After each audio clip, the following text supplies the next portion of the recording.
সুপ্রিয় দর্শকবৃন্দ, আসসালামু আলাইকুম। প্রতিদিনের মতো আজকে এক আপুকে আমার চ্যানেলে হাজির করেছি। মিডিয়া কি কারণে আসে সেটা আপনাদের শোনাবো। আসসালামু আলাইকুম আপু। ওয়ালাইকুম সালাম ভাই। আপু ভালো আছেন? হ্যাঁ, ভালো আছি। আপু কতদিন ধরে স্বামী ছাড়া আছেন আপনি? আমি স্বামী ছাড়া আছি আজকে ১০ বছর।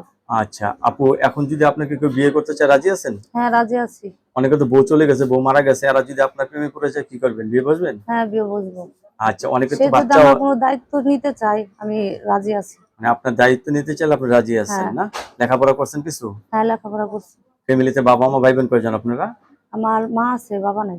আচ্ছা, এখন কি বাবার বাড়িতে থাকেন না নিজেই সংসার আলাদা গোছাই লইছেন? আর কি আলাদা ভাড়া থাকি। আচ্ছা, কি কাজ করেন আপনি? আমি এই কাজ করি আপনার এই টুকিটাকি আপনার এই মানে যখন যেটা পান যখন সেটাই যেটা পাই তখন সেটাই সেটাই কাজ আমি করি। করেন। তাইলে আপনি এখন বিয়ে বসতে চাচ্ছেন, ছেলে যে হ্যাঁ, বয়স বিয়ে হোক বসতে আপনার তরফ চাচ্ছি। থেকে কোনো সমস্যা নেই। না, আমার কোনো সমস্যা নাই। ফ্যামিলিগতভাবে চাপটা পাচ্ছেন নাকি আপনার না, ইচ্ছা না, মতোই? না, আমার মনের মতন একজন পাইলে বিয়ে বসবো। বাবা, মনের মতো না? হ্যাঁ। দর্শক আপুর সাথে কথা বলতে পারবেন। আপু আপনার কাছে ধন্যবাদ আমার চ্যানেল সময় দেওয়ার জন্য। পরবর্তী একটা ভিডিওর জন্য অবশ্যই অপেক্ষা করবেন।